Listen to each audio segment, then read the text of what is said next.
ಸಾಕಷ್ಟು ಸಂಗತಿಗಳಿದೆ. ಅದರಲ್ಲೂ ಯಾಕೆ ಪದೇ ಪದೇ ಈ ವಿಮಾನಗಳಲ್ಲಿ ತಾಂತ್ರಿಕ ತೊಂದರೆ ಕಾಣ್ತಾ ಇದೆ? ಯಾಕಂದರೆ ಮೊನ್ನೆ ಅಹಮದಾಬಾದ್ ಘಟನೆ ಇದೆಯಲ್ಲ, ಕಣ್ಣೆದುರುಗಡೆಗಿದೆ. ಈಗ ಏರ್ ಇಂಡಿಯಾದ ಮತ್ತೊಂದು ವಿಮಾನದಲ್ಲಿ ತಾಂತ್ರಿಕ ದೋಷ. ವಿಮಾನ ದುರಂತ ಆದಮೇಲೆ ಮೇಲಿಂದ ಘಟನೆಗಳಾಗ್ತಾ ಇವೆ. ಲಂಡನ್ನಿಗೆ ಹೊರಟಿತ್ತು ವಿಮಾನ, ತಾಂತ್ರಿಕ ಸಮಸ್ಯೆ ಹಿನ್ನೆಲೆಯಲ್ಲಿ ಸೇವೆಯನ್ನು ಸ್ಥಗಿತಗೊಳಿಸಲಾಗಿದೆ. ದೆಹಲಿಯಿಂದ ಅಹಮದಾಬಾದ್ಗೆ ಹೊರಟಿದಂಥ ಏರ್ ಇಂಡಿಯಾ 159 ವಿಮಾನ ಪ್ರಯಾಣಕ್ಕೂ ಮೊದಲನೇ, ಲಂಡನ್ಗೆ ಹೊರಡೋದಕ್ಕಿಂತ ಮೊದಲನೇ ಅದರಲ್ಲಿ ತಾಂತ್ರಿಕ ದೋಷ ಕಾಣಿಸ್ಕೊಳ್ತು. ಹೀಗಾಗಿ ಆ ವಿಮಾನ ಸೇವೆಯನ್ನು ಸ್ಥಗಿತಗೊಳಿಸಲಾಯಿತು. ಸಹವಾಸವೇ ಬೇಡ, ಒಂದು ಆಗ್ಬಿಟ್ರೆ ಗತಿ ಏನು? ಹೀಗಾಗಿ ಪ್ರಯಾಣವನ್ನು ಸ್ಥಗಿತಗೊಳಿಸಲಾಗಿದೆ. ನಾವು ನೋಡ್ತಾ ಇದ್ದೀವಿ, ಒಂದೆರಡಲ್ಲ, ನೆನ್ನೆನೇ ಮೂರು ಘಟನಾವಳಿಗಳು.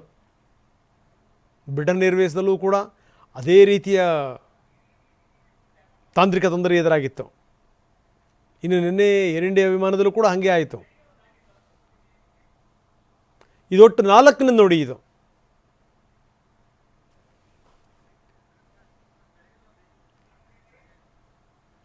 ಈಗ ತಾಂತ್ರಿಕ ದೋಷದಿಂದ ವಿಮಾನ ಹಾರಾಟ ರದ್ದಾಗಿದೆ. ನಾನು ಹೇಳ್ತಾ ಇದ್ದೆ, ಬಹುಶಃ ಏನು ಅಂತಂದರೆ ಒಂದು ಪ್ರಕರಣ ಹೊರಗಡೆ ಬಂದಾದ ಮೇಲಿಂದ ಒಂದು ಸಣ್ಣ ಪುಟ್ಟ ಘಟನಾವಳಿಗಳಾದರೂ ಕೂಡ ಯಾರೂ ಅದನ್ನು ರಿಸ್ಕ್ ತಗೊಳ್ಳಲ್ಲ. ಏರ್ ಇಂಡಿಯಾ ವಿಮಾನಗಳು ಯಾಕೋ ಕೈ ಕೊಡ್ತಾ ಇವೆ. ನಿನ್ನೆ ಹಾಂಗ್ಕಾಂಗ್ ಘಟನೆ, ಇವತ್ತು ಬೆಳಗ್ಗೆನೆ ಮತ್ತೊಂದು ಘಟನೆ. ಸ್ಯಾನ್ ಫ್ರಾನ್ಸಿಸ್ಕೋದಿಂದ ಮುಂಬೈಗೆ ಹೊರಟಿತ್ತು ವಿಮಾನ, ಅದರಲ್ಲಿ ಸಮಸ್ಯೆ ಆಯಿತು. ತಾಂತ್ರಿಕ ದೋಷದಿಂದ ಕೋಲ್ಕತ್ತಾದಲ್ಲಿ ವಿಮಾನ ಲ್ಯಾಂಡ್ ಆಯಿತು.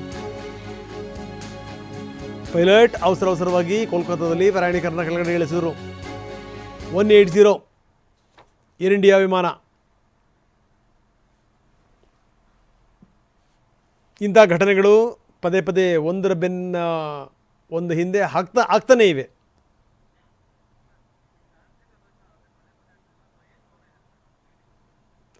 ಬನ್ನಿ, ನಮ್ಮ ಪ್ರತಿನಿಧಿ ಮಹೇಶ್ ದೆಹಲಿಯಿಂದ ನಮ್ಮೊಂದಿಗೆ ದೂರವಾಣಿ ಸಂಪರ್ಕದಿದ್ದಾರೆ. ಮಹೇಶ್, ಏನಿದು ಈ ಪದೇ ಯಾಕಂದರೆ ನನಗನ್ಸುತ್ತೆ ಏನಾದರೂ ತೊಂದರೆಗಳಾದಂಥ ಸಂದರ್ಭದಲ್ಲಿ ಆ ಫೋಬಿಯಾ ಕಾಡ್ತಾ ಇರುತ್ತೆ. ಒಂದು ಸಣ್ಣ ಏರುಪೇರುಗಳಾದರೂ ಕೂಡ ಯಾರೂ ರಿಸ್ಕ್ ತಗೊಳ್ಳಲ್ಲ. ಹೀಗಾಗಿ ಏನು ಅಂದರೆ ಇಂಥ ಘಟನಾವಳಿಗಳು ಪದೇ ಆಗ್ತಾ ಇವೆ. ಅಂದರೆ ನಿನ್ನೆ ಒಂದು 3 ಆಯಿತು, ಇವತ್ತು ಬೆಳಗ್ಗಿಂದ 2ನೇ ಘಟನೆ ಇದು. ಏನಂತೀರಿ? ರಂಗನಾಥ್, ಖಂಡಿತ ಅಹಮದಾಬಾದ್ ಘಟನೆ ನಡೆದಂತ ಬಳಿಕ ಸಾಕಷ್ಟು ಏನೋ ವಿಮಾನದಲ್ಲಿ ತಾಂತ್ರಿಕ ದೋಷ ಕಾಣ್ತಾ ಇರುವಂತದ್ದು. ನಿನ್ನೆಯಿಂದ ನಿರಂತರವಾಗಿ ಒಂದು ಘಟನೆಗಳು ನಡೀತಾ ಇದೆ ಅಂತ ಹೇಳ್ಬೋದು. ಇವತ್ತು ನಾಗ್ಪುರದಲ್ಲಿ ಒಂದು ಇಂಡಿಗೋ ವಿಮಾನ ತುರ್ತು ಭೂಸ್ಪರ್ಶ ಆಗಿರುವಂತದ್ದು. ಅಂದ್ರೆ ಕೊಚ್ಚಿಯಿಂದ ದೆಹಲಿಗೆ ಹೊರಟಿದ್ದ ಇಂಡಿಗೋ ವಿಮಾನ ಇದು ಬಾಂಬ್ ಬೆದರಿಕೆ ಹಿನ್ನೆಲೆಯಲ್ಲಿ ತುರ್ತಾಗಿ ಭೂಸ್ಪರ್ಶ ಆಗಿದೆ. ಪ್ರಮುಖವಾಗಿ ಇದ್ರ ಜೊತೆಗೆ ಬೆಳಗ್ಗೆ ಏರ್ ಇಂಡಿಯಾ ವಿಮಾನದಲ್ಲಿ ತಾಂತ್ರಿಕ ದೋಷ ಕಂಡಿರುವಂತದ್ದು. ಕೋಲ್ಕತ್ತಾದಿಂದ ಪ್ರಯಾಣಿಕರನ್ನ ಅಲ್ಲಿ ಇಳಿಸಿ ಅಲ್ಲಿ ಸ್ಯಾನ್ ಫ್ರಾನ್ಸಿಸ್ಕೋ ಅಂತ ಮುಂಬೈಗೆ ಹೊರಟಿದಂತ ಇಂಡಿಯಾ ವಿಮಾನ ಅಂತ ಹೇಳ್ಬೋದು. ಜೊತೆ ವಿಮಾನದಲ್ಲಿ ಇಂಜಿನ್ ತಾಂತ್ರಿಕ ದೋಷ ಕಾಣಿಸಿಕೊಂಡಂತ ಹಿನ್ನೆಲೆಯಲ್ಲಿ ಪ್ರಯಾಣಿಕರನ್ನ ಕೂಡಲೇ ಸೇಫ್ ಆಗಿ ಕೆಳಗಿಳಿಸಿ ರೆಸ್ಕ್ಯೂ ಆಪರೇಷನ್ ಕೂಡ ಮಾಡಿರುವಂತದ್ದು.